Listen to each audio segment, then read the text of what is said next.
Good morning, everybody, and thank you for being here.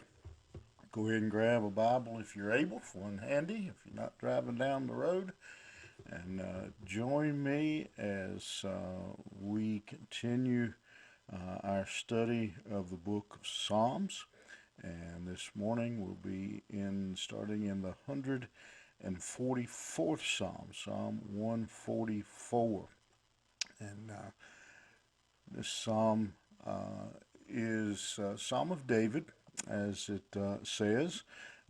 You may possibly, depending on the Bible you're looking at, it may say something in the superscription above it about Goliath.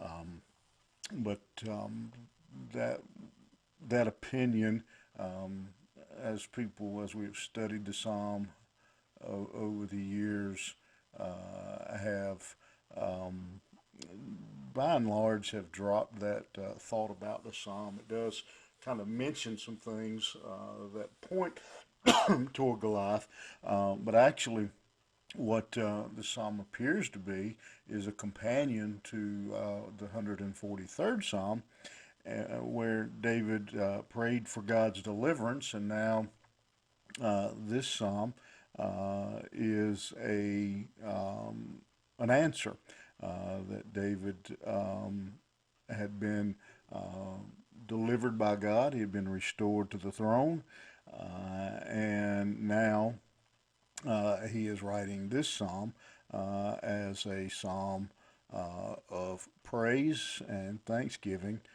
for what God had done.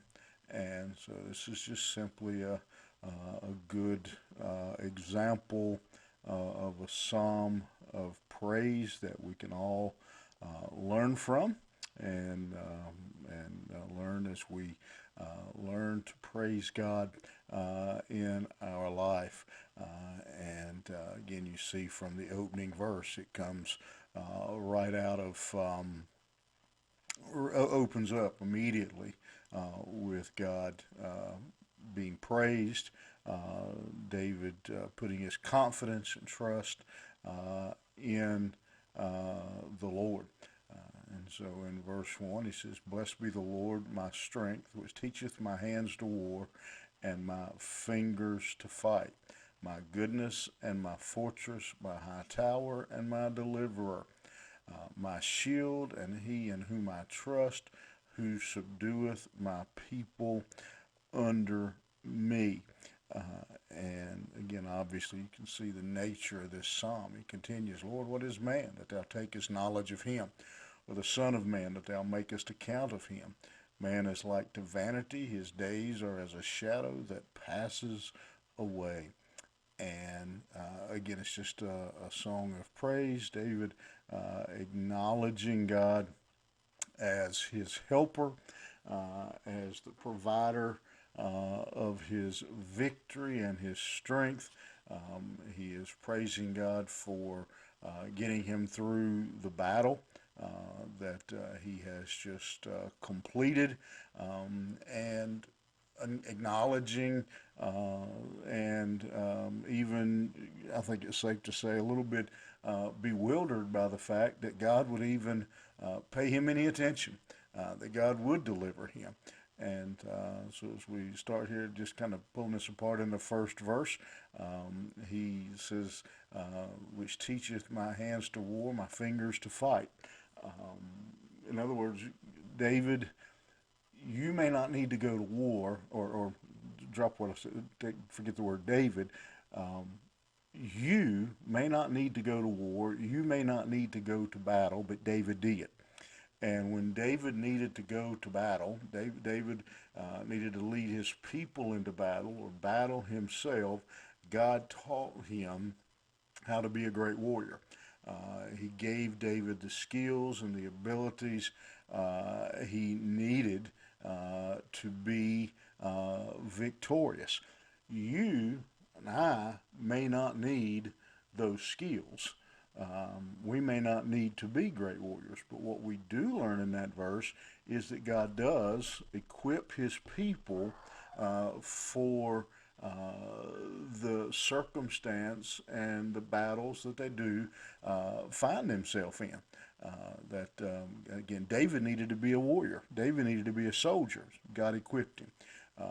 God will equip you to deal with your circumstances and bring you through those things. He was David's goodness and fortress. He stood by David, defended David, my shield. And again, he protected David from the multiple enemies that he had. He gave David a place to hide. You were my shield, my deliverer. And then he continues that great verse. Lord, what is a man that you take knowledge of him? He is acknowledging the fact that God didn't have to protect him, that God didn't have to come down and deliver him. And it was just beyond David's understanding that God would care enough about him to rescue him. And so David is just overwhelmed at the compassion, the concern, the protection, the deliverance that God has brought into his life. And I think for most of us, if we were very honest and look over our life, we would have to say the same thing. Why in the world would God have protected me and delivered me? And speaking personally, most of the time he was having to protect me and deliver me from my own ignorance, my own decisions, not from the attacks from outside, but my own mistakes.